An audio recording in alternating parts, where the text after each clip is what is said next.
Next topic হচ্ছে saline water bodies.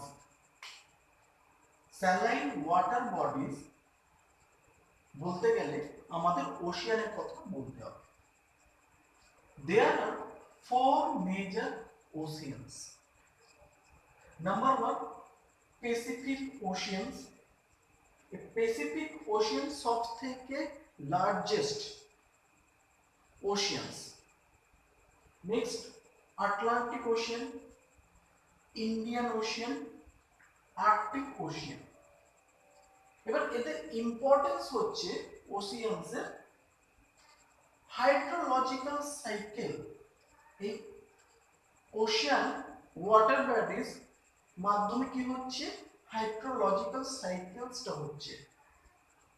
Water surface সানলাইটের জন্য গরম হয়ে হিটেড আপ হয়ে কি হচ্ছে, ইভাপোরেট হচ্ছে, ইভাপোরেশনের উপরে যাচ্ছে, উপরে কন্ডেনসেশন হয়ে ক্লাউড ফর্ম হচ্ছে, ক্লাউড ফর্মের ফলে রেইনফল। তো ব্রিং আস রেইন। রেইনফলের ফলে আমাদের এগ্রিকালচারে অনেক ইমপ্রুভমেন্ট আসছে। Next one is oceans have vast reserve of minerals such as petroleum, salt হয় যেহেতু স্যালাইন আছে, সল্টের পরিমাণ NaCl আছে, ওই জন্য সল্টটা তৈরি হয়। ব্রোমাইন, ম্যাঙ্গানিজ, মানে এই মিনারেলস গুলি আমরা ওশিয়ানস থেকে পাই। থার্ড নাম্বার হচ্ছে oceans link distance land masses through sea routes, মানে ভয়েজেস জার্নির মাধ্যমে কি হচ্ছে না, ওশিয়ান আমাদের এমন একটা ওয়াটারওয়ে রুট তৈরি করে দিচ্ছে যে রুটের মাধ্যমে আমাদের একটা ল্যান্ড থেকে আরেকটা ল্যান্ডে খুব ইজিলি আমরা যেতে পারছি, ভয়েজেস জার্নি। নেক্সট হচ্ছে ওশিয়ানস আর সোর্সেস অফ রিনিউয়েবল এনার্জি। ভালো করে দেখো, রিনিউয়েবল এনার্জি, টাইডাল এনার্জি কোনোদিন এর ডিস্ট্রয় হবে না।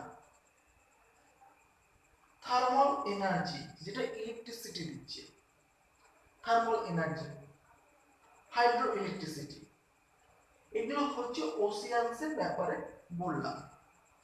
আরেকটা ওশিয়ানস আছে, আমি যেহেতু এখানে 4 মেজর ওশিয়ানস বলেছি, আরেকটা ওশিয়ানস আছে, সেটা হচ্ছে সাউদার্ন ওশিয়ানস। যেহেতু বইতে ছিল তাই আমি বলেছি। একটু অন্য কথা বলি। এখন তো অনলাইন ক্লাস, তো কিছু গার্জিয়ান আমাকে রাত্রির 11টা রাত 10টার সময় ফোন করছে, স্কুলের ব্যাপারে নানা রকম অসুবিধার কথা, ক্লাসের কথা বলছে, পড়ানোর ব্যাপারে বলছে, স্টুডেন্ট পড়তে চাইছে না, কারোর বা পড়তে পড়তে মাথা যন্ত্রণা করছে, নানা রকম প্রবলেম হচ্ছে। কেউ আবার ভোরবেলা 6টার সময় ফোন করছে। আমি এই জন্য বলতে চাই, গার্জেনদের প্রবলেম আছে, তাদের বাচ্চা তাদের সন্তানকে নিয়ে চিন্তায় আছে, হয়তো আমি ক্লাসটা নিচ্ছি এটাও হয়তো কোনো গার্জেন ফলো করছে। আমি নিচে কিছু ডেসক্রিপশনে কিছু দিয়েছি, যেমন যদি বই না পেয়ে থাকো ডেসক্রিপশন দেখে না, ওখান থেকে বই পেয়ে যাবে। অনেকে বলছে অনলাইন ক্লাস নিতে নিতে মাথা যন্ত্রণা করছে। আমি একটা দাম একটু কস্টলি আছে হেডফোন একটা করেছি, মেনশন করেছি, ওটা চাইলে নিতে পারো। কেউ বলছে পড়তে পড়তে শুয়ে পড়ছি, আমি একটা মিনি টেবিল একটা করেছি, ডেসক্রিপশনে দিয়েছি, ওটা চাইলে দেখতে পারো। টেবিল ল্যাম্প, ওর সাথে টেবিল ল্যাম্পের একটা ডেসক্রিপশনে দেওয়া আছে। কারণ হচ্ছে বেশি আলো টেবিল ল্যাম্পের মধ্যে থাকলে আইসাইটের একটা ক্ষতি করে, আবার কম লাইটও আইসাইটের একটা ক্ষতি করে। তো ওই জন্য ওইটা একটা সাইন্টিফিক ওয়েতে টেবিল ল্যাম্পটা তৈরি, সেইভাবে লাইট অ্যাডজাস্ট করা আছে, তোমরা চাইলে কিনতেও পারো। ওকে, তো এবার চলে আসি পড়ার কথায়। সবকিছু আমি বললাম, গার্জিয়ানদের নানা রকম অভিযোগ, নানা রকম অসুবিধার কথা বেস করে আমি এই কথাগুলি বললাম। তো তোমরা চাইলে ইগনোর করতেও পারো, আর যদি মনে হয় যে না ডেসক্রিপশনে দেখতে পারো, অসুবিধা নেই। চলে আসি পড়ার বিষয়টা। সি, সি হচ্ছে এটা, seas are similar to oceans। প্রথমে বললাম ওশিয়ান একটা ওয়াটার বডিজ, বিগ, লার্জেস্ট। তারপরে স্টেজটা হচ্ছে সি। সি ওশিয়ানের মতন কিন্তু এটা স্মল সাইজে।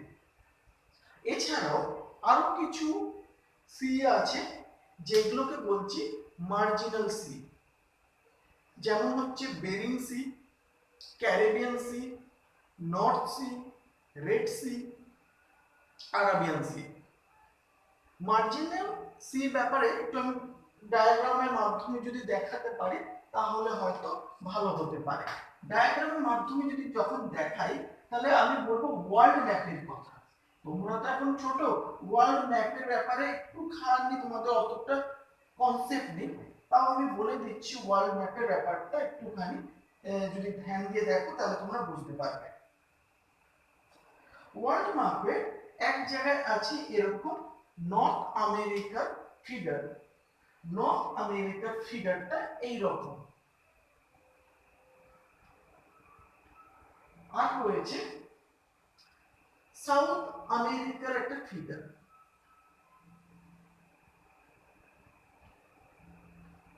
এরকম। এটা হচ্ছে প্যাসিফিক ওশিয়ান। প্যাসিফিক ওশিয়ান দেখো, উপরটা হচ্ছে নর্থ প্যাসিফিক, নিচেটা হচ্ছে সাউথ প্যাসিফিক ওশিয়ান।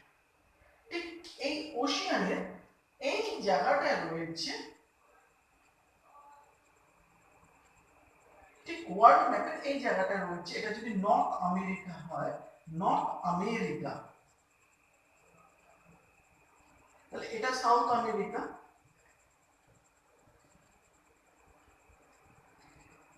ঠিক এই জায়গাটা রয়েছে কি না বেরিং সি। এই বেরিং সি রয়েছে এই জায়গাটা। ওকে,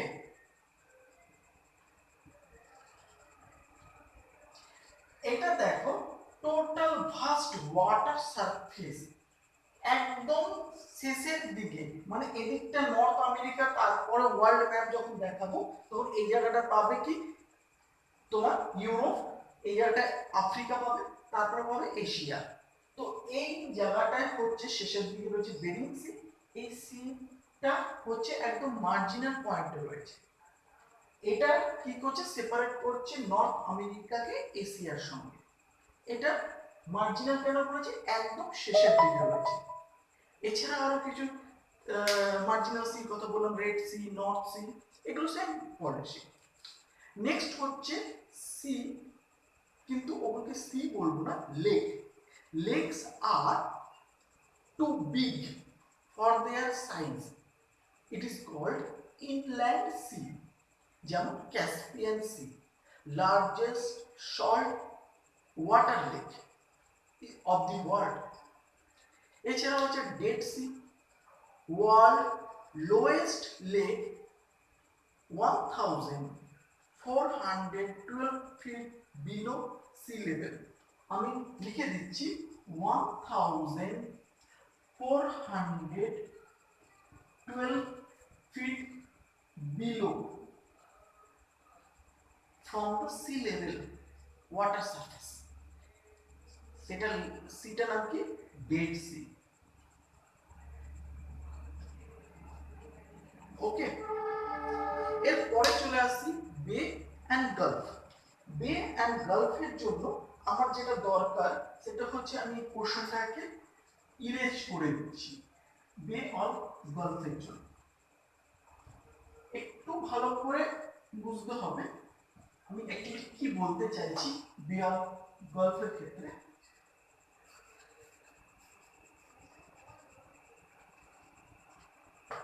আমি পয়েন্টটা ফার্স্ট লিখি, বে অ্যান্ড আরেকটা হচ্ছে অন্য কালার দিয়ে লিখি গালফ। ওকে, এই বে অফ গালফ আমি কিভাবে বোঝাতে পারি, ধরে নাও এটা হচ্ছে সাউথ ইন্ডিয়ার পোর্শনটা, আমি এরকম ভাবে যদি আমি ড্র করি,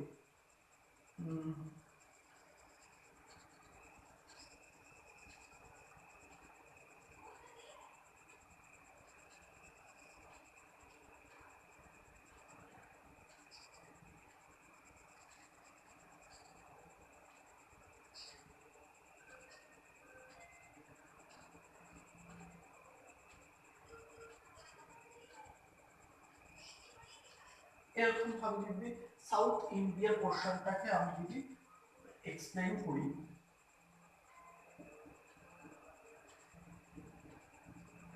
এই জায়গায় রয়েছে বে অফ বেঙ্গল। ওকে,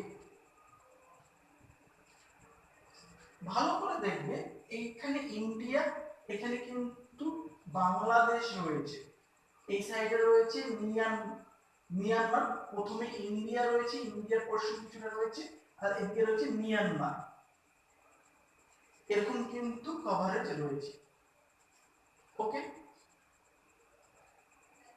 এই জায়গাটায় দেখো, আবার এই জায়গাটা কথা বলছি, দুটো জিনিস ই করবে, এই জায়গাটা কাছে রয়েছে যেটা গুজরাটে, বেটা হচ্ছে three side land mass, one side water bodies, three side land mass, one side water bodies, this is big. Here same, this zone, three side is land mass, one side is water bodies, same, but this is big, this is small. এটাই হচ্ছে বে and গালফের মধ্যে ডিফারেন্সটা। এখানে জল enter করার সময় এই জায়গাটা প্রচন্ড ডিপেস্ট পয়েন্টটা, তাহলে বে বুঝতে পারলে। আর গালফের ক্ষেত্রে এটা তো গালফ অফ কাচ, গালফ অফ খাম্বাত এখানটা রয়েছে, এছাড়াও গালফ অফ মেক্সিকো এটাও বলতে পারো।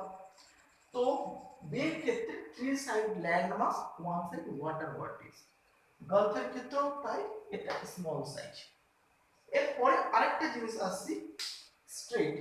স্ট্রেটের ব্যাপারটা ওরকম ভাবে আমি দেখাবো। স্ট্রেট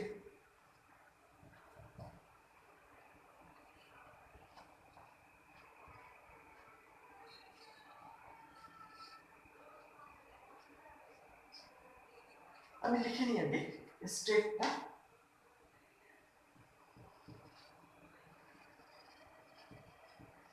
স্ট্রেট কিরকম ব্যাপারটা দেখে নাও। একটা মনে করো বিশাল বড় ল্যান্ড মাস রয়েছে,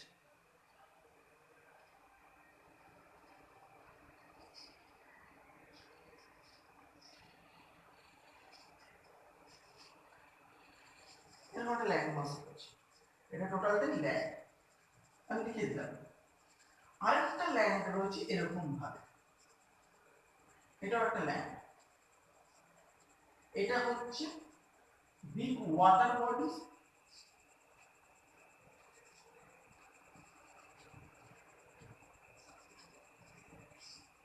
এখানে বিগ ওয়াটার বডিজ,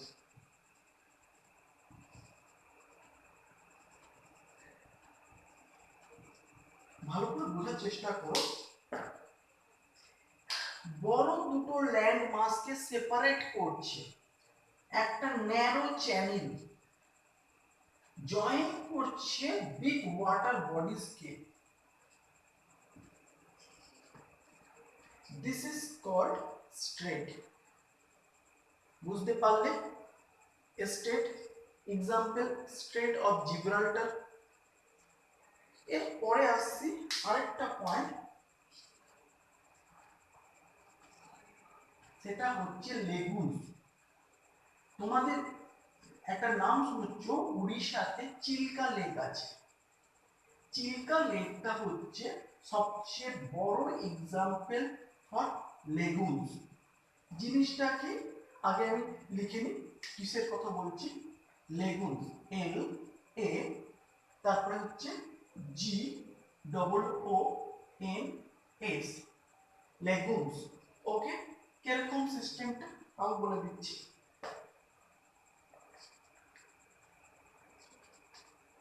এটা হচ্ছে টোটালটা কিন্তু একটা ল্যান্ড, এটা ল্যান্ড, এখানটাও কিন্তু আমি বলবো ল্যান্ড। আর লেগুমস কোন জায়গাটা বলবো, এটা হচ্ছে চারদিক দিয়ে ঘেরা ওয়াটার বডিজ, আমি লিখে দিলাম ওয়াটার বডিজ। ওকে, এই জিনিসটাকে কি বলবো, ওই যে অনেক সময় হয় না বালু কণা জমতে থাকে, তো এই জায়গাটাকে বলবো আমি স্কিড। এইটাকে এটা করে স্পিড, এই জিনিসটাকে, এই টোটালটা কিন্তু নানা রকম স্যান্ড ডিউনসে কিন্তু জমা হয়ে কিন্তু এখানে বেরিয়ার সৃষ্টি করছে। তাহলে এই জায়গাটাকে মাউথ, এটা হচ্ছে বড় ওয়াটার বডিজ মানে বিগ ওয়াটার বডিজ, সেটা হতে পারে সি বা ওশিয়ান হতে পারে। ওকে,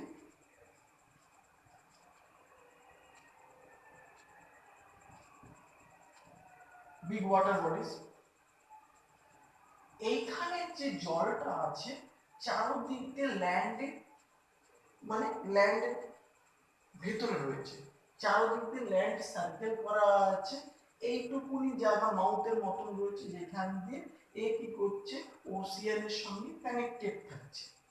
আর এই ওয়াটারটা চারদিক দিয়ে কিন্তু ল্যান্ড সারফেসের সঙ্গে ঘেরা রয়েছে। তাহলে এইটা হচ্ছে কি এখানে নানা রকম মাছের চাষ হয়।